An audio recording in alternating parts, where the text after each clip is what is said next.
one that who sent me. If you reject me, you are rejecting the one who sent me. Yeah. That is very... We agree. We agree, but what we're saying is that makes sense in Christian... Exactly. That makes sense in Christian theology. Jesus is not a mere human being. That's precisely it, yes. We're saying, and that's precisely what we're saying. You're saying, aha, look, it's like what we have in Christianity. Right. And we believe Jesus is divine. Yeah. And we're saying that's what you're doing in Islam. So you just drew the comparison, not us. You said it's like what you do in Christianity, exactly. and that's exactly what we're saying. We're saying you're doing to Muhammad exactly we Christians what Christians are doing, believe. yeah. And that's what Muslims notice. In fact, let me add another point to that.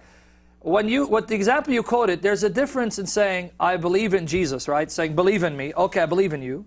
And saying that I must make a confession of the unity of God and one particular message in order to be considered a true believer. As David said, without Jesus Christ, there's no salvation. Why? Because Jesus Christ claimed to be the unique divine Son of God, who made salvation possible for those who embrace Him as their Lord and Savior. But you don't believe Muhammad is Lord. You don't believe He's divine. You believe He's a messenger like the other messengers. You will not find Moses saying that you must confess there is no God but Allah and Musa is His messenger.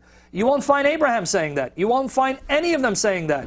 There's a difference in saying we believe in these messengers and saying I must say this confession, there is no God but Allah, and single out one messenger by name in order to be a Muslim, otherwise I can't be a Muslim. Do you see the difference?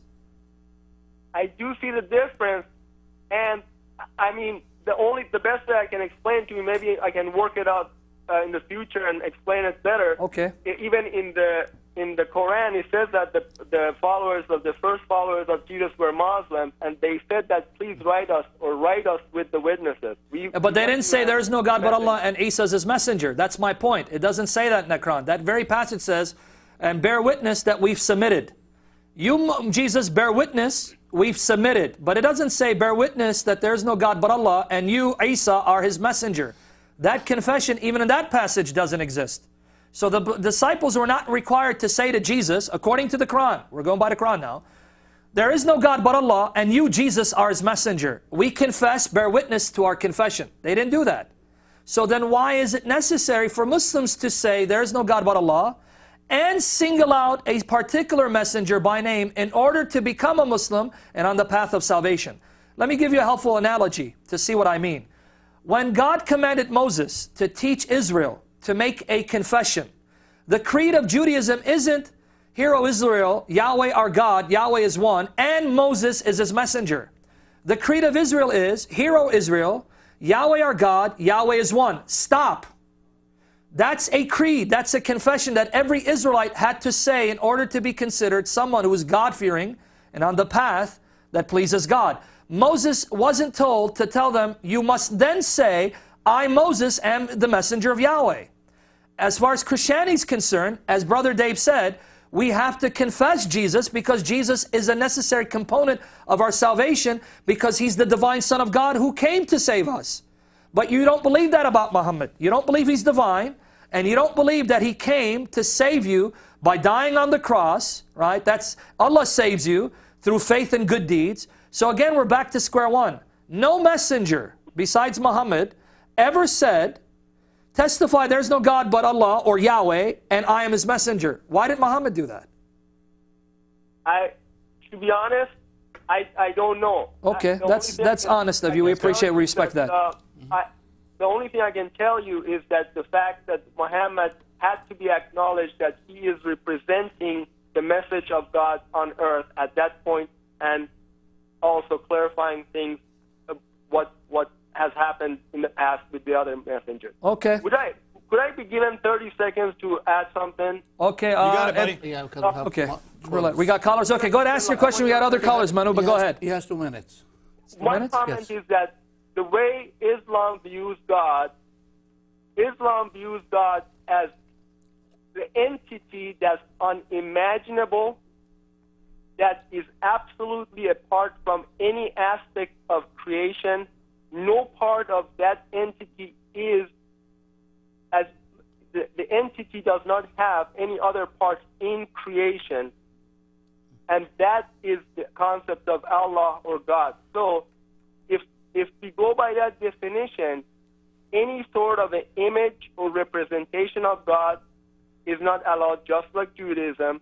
And anything that we can imagine, whether it's real or unreal, or whether we have tried to imagine it in our mind, it's not part of God because we cannot imagine Him. That's the essence of Islam and the unity that we feel. And that's why we believe that even saying that God had to come to the world through a human being with the physical attribute of a human, but inside being God, that still puts us in the same place that other pagans had done with their imagination and with their idols or any other imagination. Okay, was that a question or you were making a comment so I can understand? That was my comment about our concept of God. Okay, I have several critiques of it, but I think we're up on a break. Yes. Okay, well, Manu, I will offer some criticism after the break because when you made that comment, and again, just like Christianity is no monolithic, it's no monolith. Islam is not monolithic in that there are different branches and sects of Islam that do not necessarily believe what you just said, and I'll comment on that after the break, and I'll explain what I mean. Hey, ladies and gentlemen, stay with us. We will be back.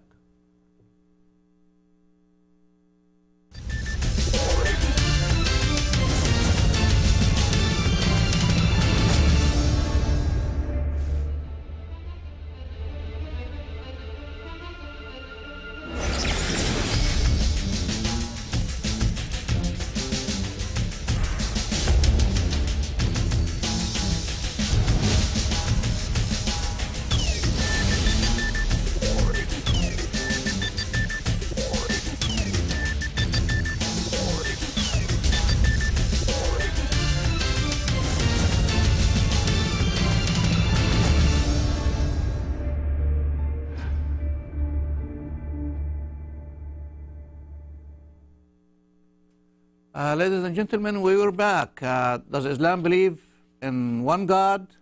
And we've been discussing almost an hour now explaining that, and I will turn it back to Sam.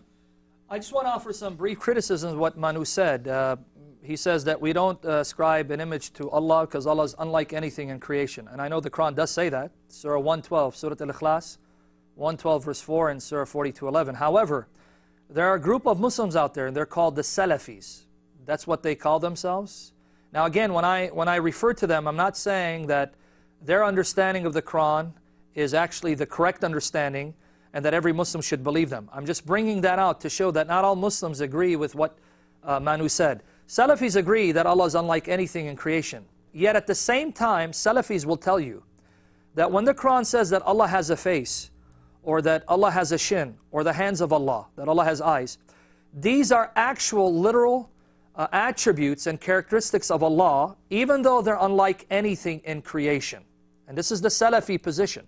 I'm not saying all Muslims believe this, nor am I saying this is the correct position. What I am saying is, there's a group of Muslims that say that when it says the eyes of Allah, the hands of Allah, the shin of Allah, or Allah is above the throne, these are literal descriptions, these are literal attributes that Allah actually has, even though His eyes and hands are like anything in creation. They go, we do not try to allegorize them. We don't say that these are simply metaphors or anthropomorphisms, that when it says Allah's eyes, it really means His sight that He sees. No, He has eyes, unlike anything in creation though. So not all Muslims agree with that statement. Secondly, he says that Allah is distinct from creation, right? And there's no part of creation, that creation is not a part of Allah. We agree with that. We don't believe that creation is a part of our God. God is separate and distinct from creation. However, the question is this: